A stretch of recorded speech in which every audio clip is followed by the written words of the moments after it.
I was here first, son, the old man muttered under his breath, his voice thick with the weight of years and untold stories. The air was thick with the hum of machinery, the quiet whirring of diagnostic screens failing to deliver answers. The A-10 Warthog lay in front of the team, its mighty engine silent, like a beast too proud to roar. The technicians, each one younger than the aircraft they worked on, cursed under their breath, poking and prodding, but nothing worked. The cockpit sat lifeless, unresponsive. "Come on, damn it," Captain Ryan Hayes muttered, the frustration clear in his voice as he banged his fist against the side of the jet. He stood tall, muscles tensed in the way only someone who had just returned from months of grueling training could. But no matter how hard he tried, the Warthog refused to come back to life. His crew worked alongside him, swearing at the screens, shouting commands, but nothing changed. The Warthog's engine was stubborn, and it didn't care about their advanced technology or their training. The task force needed it up, and it needed it now. A mission hung in the balance, and yet the jet sat silent. The team was losing hope, until the quiet old man stepped forward. Eli Vance. His presence barely registered against the young men working frantically, but when he spoke, it was as if the world paused.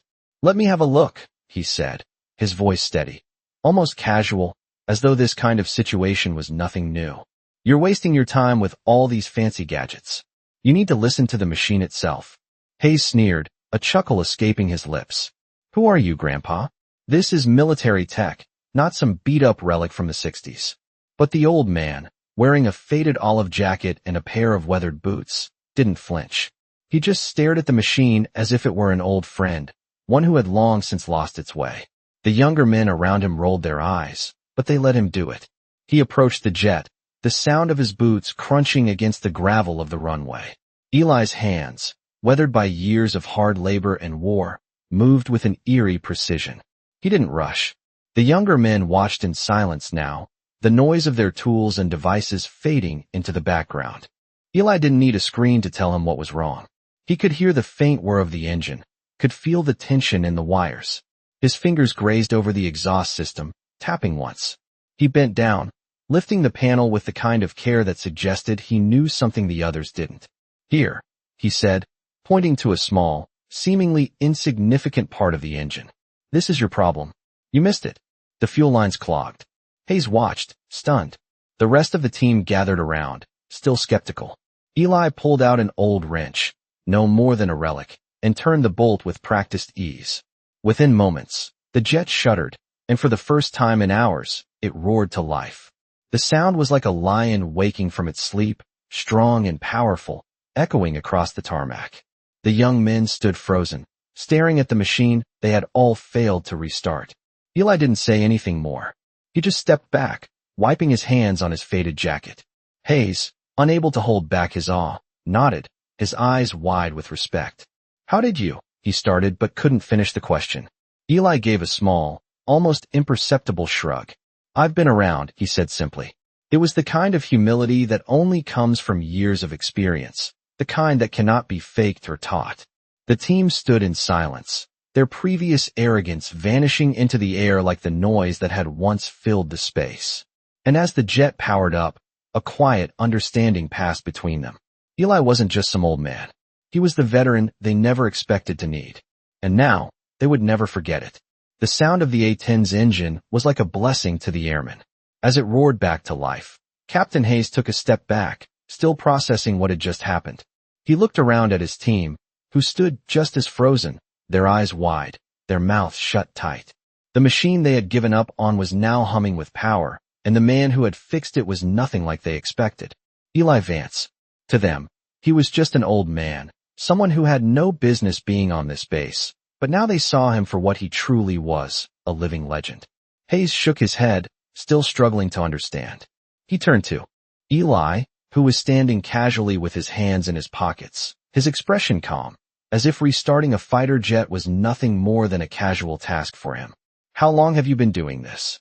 Hayes asked, his voice a mix of respect and curiosity. Eli glanced at him, his pale blue eyes sharp despite his age. "Long enough," was all he said, his voice gravelly but steady. "But you don't need to know how long. What matters is that I know what I'm doing." Hayes nodded, realizing there was no need to probe further. The man had been through things he could never imagine. And as much as he hated to admit it, Eli had just proven his worth. Well, thank you, sir, Hayes finally managed to say. You just saved this mission. Eli gave him a brief nod. It's just what I do. Just don't forget to listen to the machine next time. The team stood quietly for a moment, unsure of how to react. They had spent hours trying to get the A-10 back online, relying on cutting-edge technology, but Eli had done it with nothing more than a wrench and an old veteran's intuition. Hayes felt a twinge of embarrassment. He had led his team with confidence, believing in the power of modern tools and technology, but Eli had shown him that sometimes experience was the greatest tool of all. The rest of the team started to gather around Eli, their skepticism slowly turning into admiration. One of the younger airmen, Private Walker, stepped forward, a sheepish grin on his face. I guess we owe you one, huh? He said, his tone light but sincere.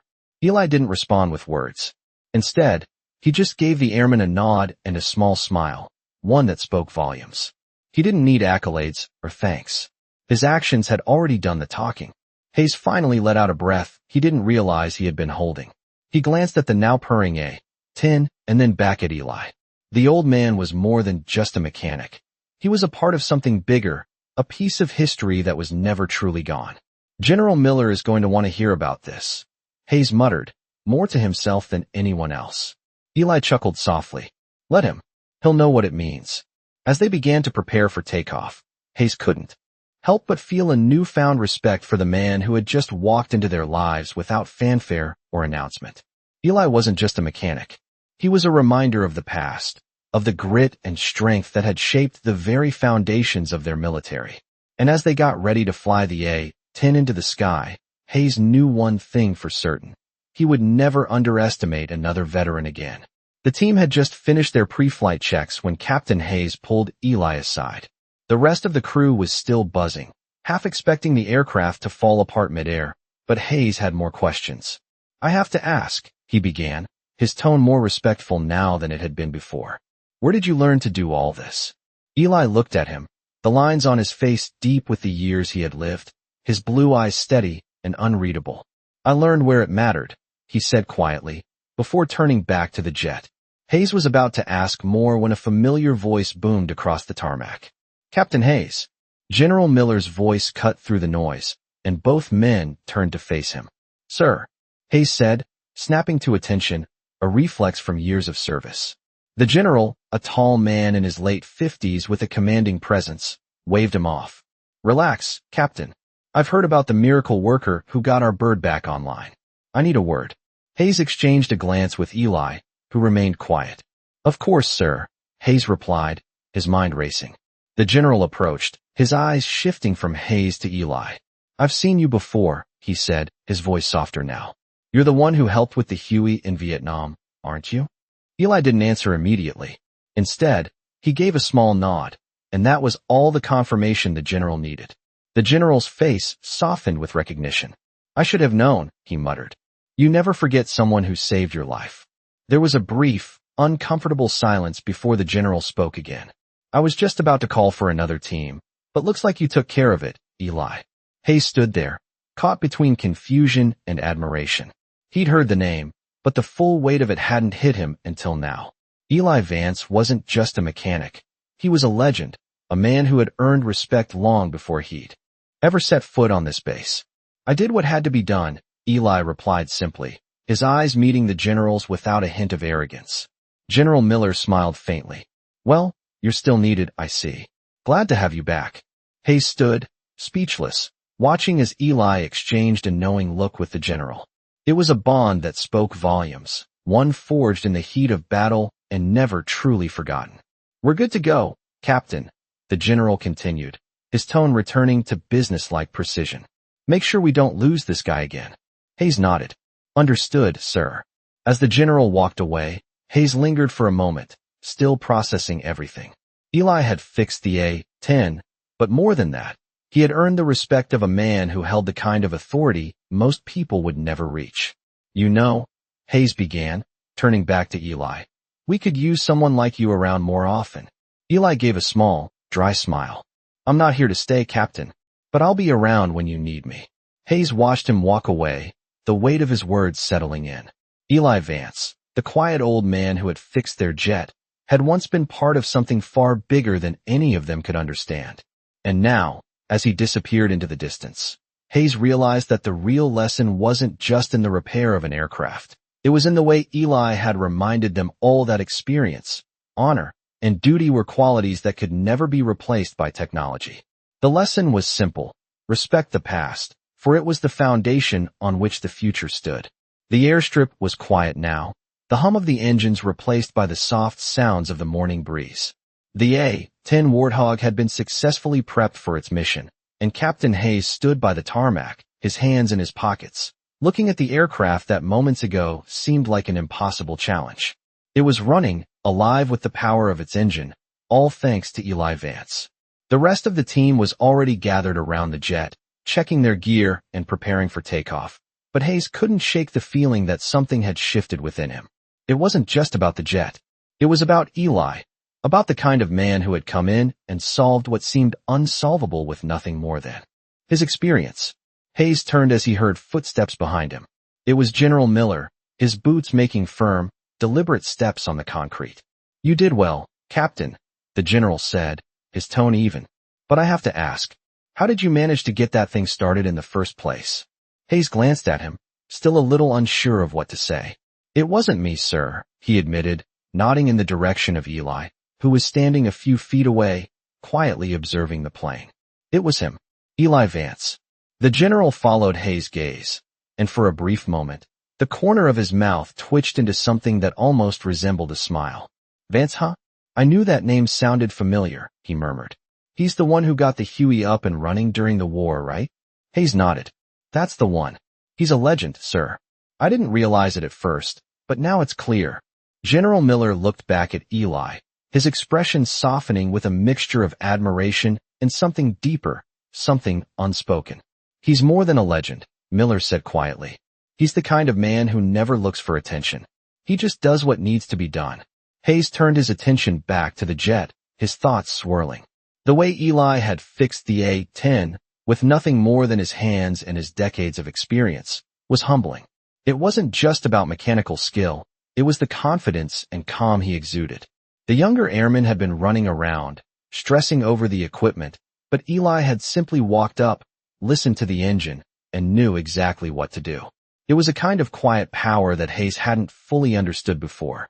"We've got some work ahead of us," the general continued, his voice steady. "But with Vance around, I think we'll be all right." Hayes glanced at Eli, who gave him a small nod. For a moment, Hayes felt like the weight of everything that had happened was about to settle in.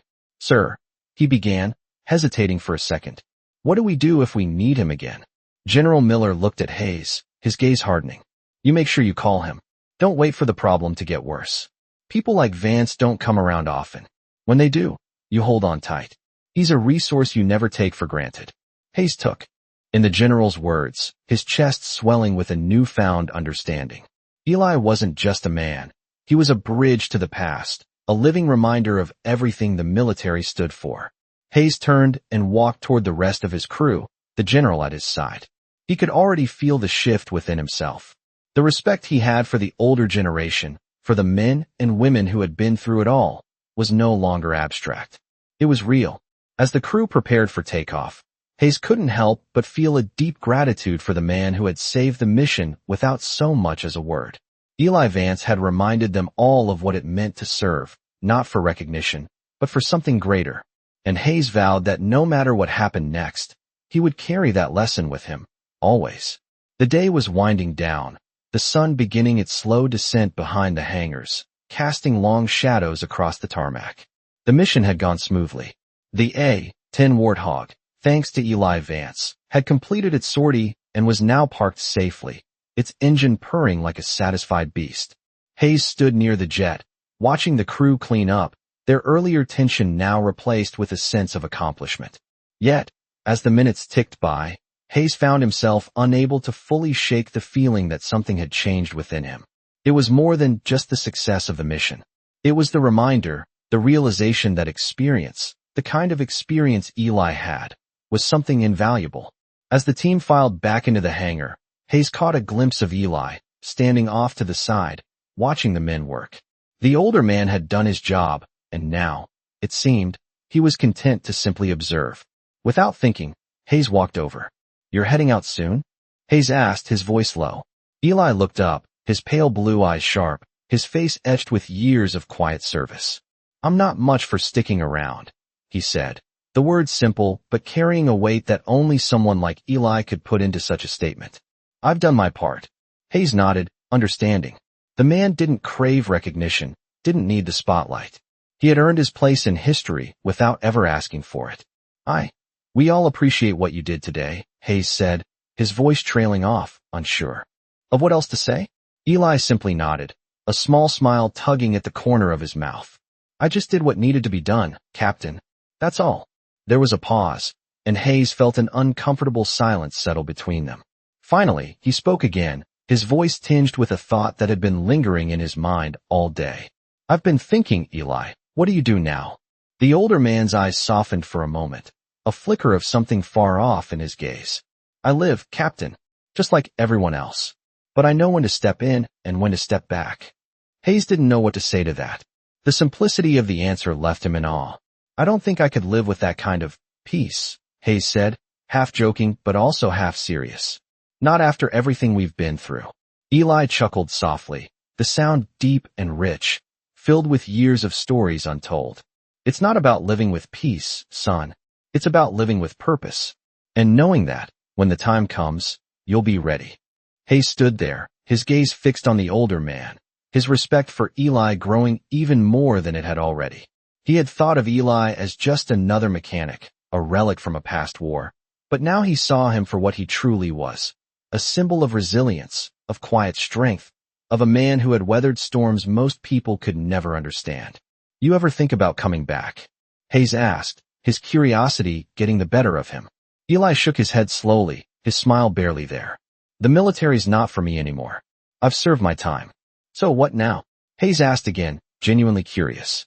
Eli didn't answer immediately. Instead, he looked back at the plane, his eyes far away.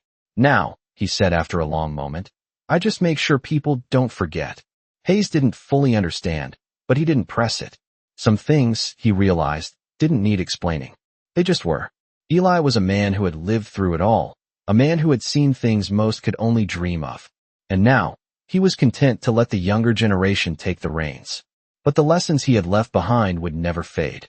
As Hayes turned to walk back toward the hangar, he felt a sense of finality settle over him. It was a feeling he didn't get often, the feeling of having learned something profound without anyone ever saying a word. Eli had taught him more in one day than most could in a lifetime. And that was a lesson Hayes would carry with him for the rest of his career. The weeks that followed were quiet. The A-10 Warthog flew its missions without incident, and the crew went back to their daily routines, but something had changed. Captain Hayes often found himself thinking about Eli Vance, about the way the old man had handled the impossible with such calm precision. It wasn't just about fixing the plane. It was about his presence, the way he commanded respect without ever asking for it. Hayes was used to seeing heroes in flashy uniforms or on posters, but Eli was different. He wasn't flashy, he didn't make grand speeches, and he certainly didn't seek attention. Yet, there was something about him that was undeniably magnetic. One day, as Hayes was walking across the base, he noticed a small group gathered near the hangar. A few of the younger airmen were standing around, talking in low voices. Hayes made his way over, curious. "What's going on?" he asked, raising an eyebrow. One of the airmen, Private Walker, looked up, a bit sheepish.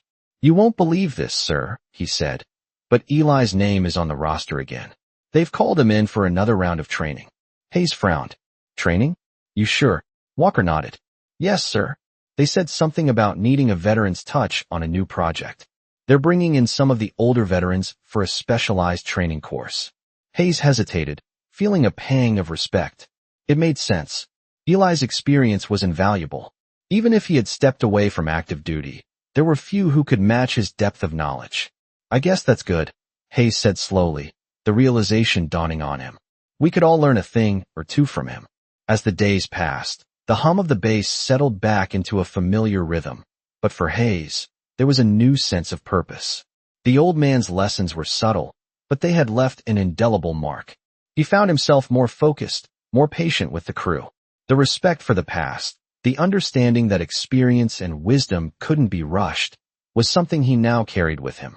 The base, too, had changed, even if it wasn't immediately obvious. The younger airmen had begun to approach their work differently. There was more careful consideration, more attention to detail. It was as though the presence of Eli had seeped into the very fabric of the place. Hayes had expected to hear from Eli again, and he wasn't disappointed. It was just another day, the kind of normal day that slipped by unnoticed, when Hayes got a call. "Captain Hayes," the voice on the other end said, calm and steady. "It's Eli. I've been given a project. Something new. I could use a hand." Hayes smiled to himself. "What's the project?" he asked, already knowing the answer would be something extraordinary. "It's about passing on what we know," Eli said simply. "A new generation needs to understand what it means to serve." Hayes thought for a moment, then spoke. "I'm in. When do we start?" There was a pause before Eli's voice came through, almost with a chuckle. "I knew you'd say that. Be ready for tomorrow." Hayes hung up the phone, his heart swelling with pride. The old man was still teaching, still guiding, even if it wasn't in the way most people expected. The next day, Hayes and a small group of airmen met Eli at the hangar, where he was waiting by a dusty old aircraft. "All right," Eli said, his eyes glinting with that familiar wisdom. "Let's get to work." And as they started, Hayes realized this was more than just about teaching mechanics. It was about passing on the spirit of service, the humility of the past, and the strength that came from years of experience. Eli Vance wasn't just fixing planes anymore. He was fixing something deeper, something that ran through the heart of every person who served. Hayes knew that, in the end, it wasn't about the planes, the tools, or the missions. It was about the people. And Eli had taught them all that lesson without ever saying a word. Days turned into weeks, and the quiet routine of the base continued. Captain Hayes, now more than ever, found himself carrying the lessons Eli had unknowingly planted in him. It wasn't just about fixing planes, not anymore. It was about seeing the bigger picture, about understanding that the work they did wasn't just mechanical. It was about preserving the spirit of service. Hayes watched as Eli worked alongside the younger airmen, teaching them in the same quiet way he had taught him. The lessons weren't always about the nuts and bolts of the job, but rather about patience, respect, and the importance of carrying on a legacy. One afternoon, as Hayes stood off to the side, watching Eli instruct a group of airmen on maintenance procedures, he felt a deep sense of pride. The old man, with his worn hands and weathered face, had done something none of them could have done. He had made them see beyond the machines they worked with, beyond the daily grind. He had reminded them that their work had purpose, that it was rooted in something much deeper. "You're not just fixing aircraft," Eli had said one day, looking up from a piece of equipment. "You're keeping a tradition alive. You're honoring everyone who came before you, who worked these machines and fought these battles." Hayes had never fully understood the weight of those words until now. It wasn't just about the mission or the machines. They were a part of something much bigger. Eli wasn't just a mechanic, and neither was Hayes. They were stewards of something far more important. "You ever think about writing a book?" Hayes asked one day, half joking, as he watched Eli run his fingers over an engine. Eli looked up, raising an eyebrow. "A book?" he repeated, as if the idea was foreign to him. "What would I write about?" "About everything," Hayes said with a chuckle. "About your experiences, about the work you've done, the lessons you've learned." Eli shrugged, a small smile tugging at his lips. "I'm not much for writing, Captain. I prefer to teach by doing." "You do that pretty well," Hayes replied, his respect for the man growing with each passing day. Eli glanced up at the sky, as if lost in thought for a moment. "It's not about the words, son," he said quietly. "It's about the actions. People remember what you do, not what you say." Hayes nodded, understanding now. He had been so caught up in the logistics of the job, the precision of the work, that he had overlooked the bigger lesson. It wasn't just about getting the planes ready for flight. It was about honoring the legacy of those who had come before, about ensuring that the values of duty, respect, and service were passed on to the next generation. As the days passed, the base became more than just a place where planes were repaired and missions were planned.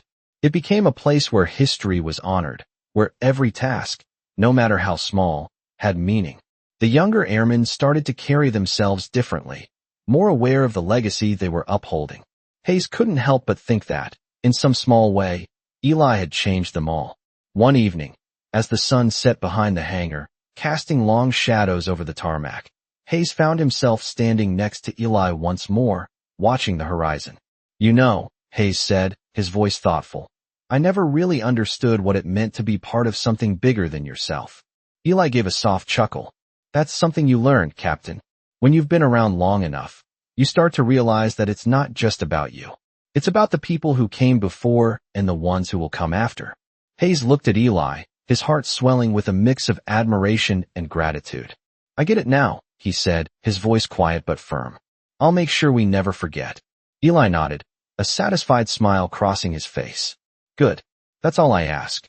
And with that, the two of them stood together, silent but connected by something deeper than words, by a shared understanding that what they did mattered, that the legacy of those who served before them would live on, not in plaques or monuments, but in the lives of the people who carried the torch forward.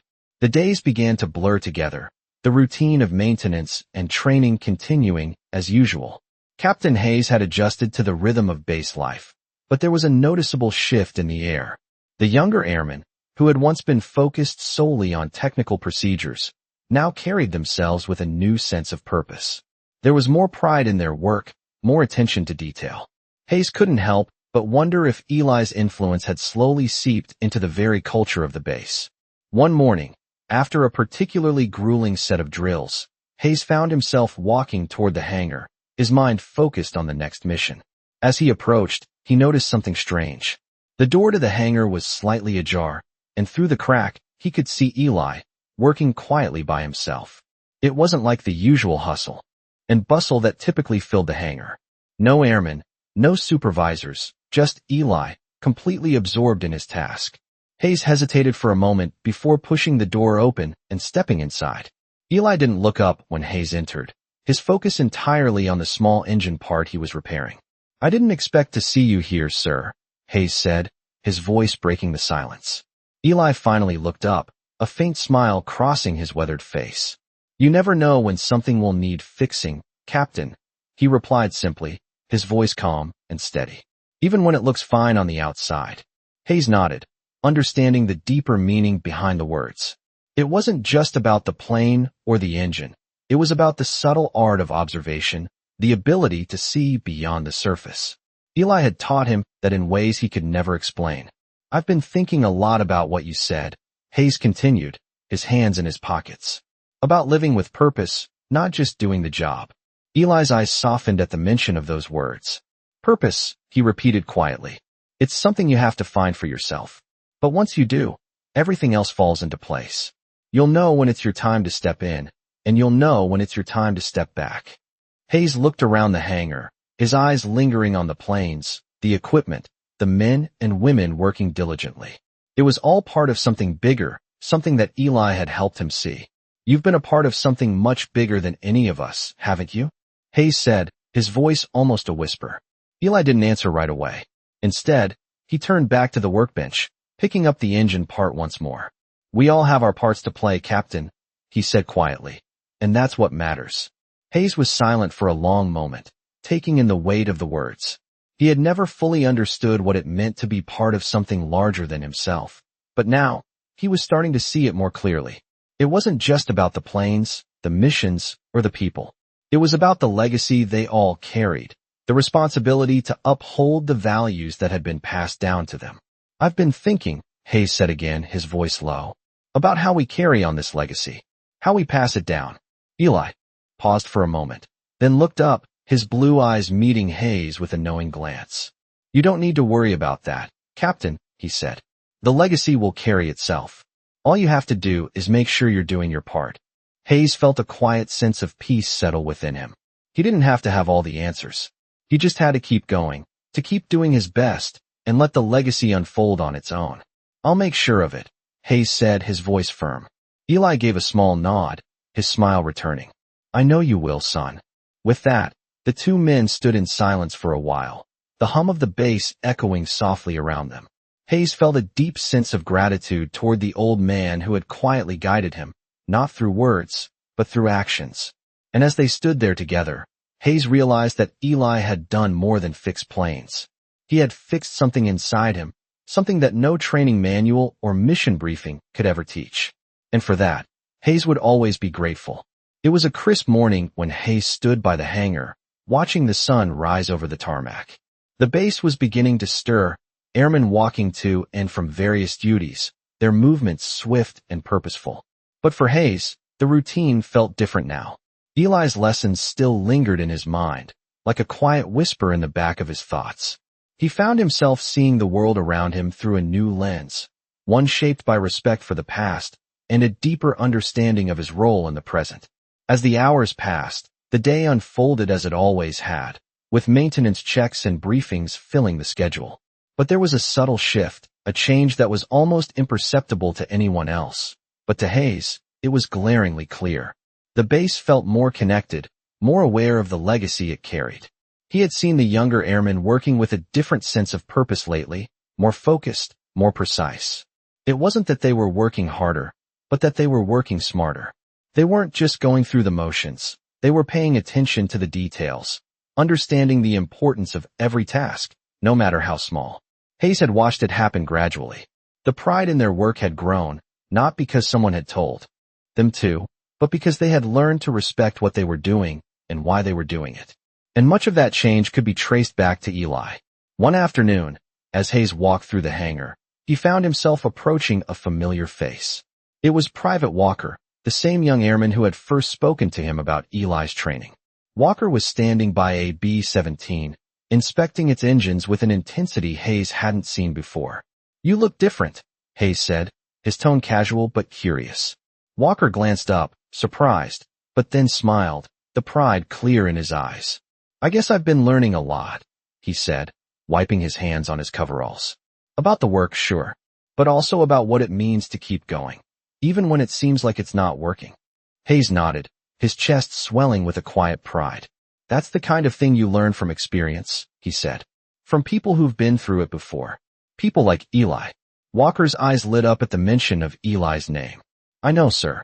It's like he's taught us more in a few weeks than most of us have learned in months." Hayes paused, watching as Walker turned back to the engine. "It's not just the skills," Hayes said softly. "It's the mindset. Eli's taught us how to be patient, how to listen, how to look at a problem and know when to step back, and when to step in." Walker nodded, taking in the words. "I think I understand now," he said, his voice quiet but firm. Hayes clapped him on the shoulder, then turned toward the door. "Good. Keep that in mind. It's the kind of thing that'll stick with you long after the work is done." As he walked away, Hayes couldn't help but feel a sense of fulfillment. The base was changing, and it was changing because of the lessons Eli had imparted. It wasn't just about fixing machines or flying jets. It was about honoring the past, respecting the sacrifices that had been made before them, and ensuring that the values they carried were passed on. That was the real legacy. Later that afternoon, Hayes met Eli outside the hangar. The old man was standing with his back to the setting sun, his hands resting casually in his pockets. "It's going well," Hayes said, a smile tugging at his lips. "You've made a real impact here." Eli glanced at him, his eyes twinkling with quiet pride. "I didn't do anything special," he said, his voice as steady as ever. "I just showed them what it means to be part of something bigger." Hayes stood beside him, both men silent for a moment as they watched the sun dip lower on the horizon. "You've done more than that," Hayes said, his voice full of admiration. "You've given us a new way to see things." Eli smiled, a simple but knowing smile. "Sometimes, Captain, it's the smallest things that make the biggest difference." And as they stood together, watching the base prepare for another day, Hayes knew that Eli had been right. It wasn't just about the planes, the missions, or the work.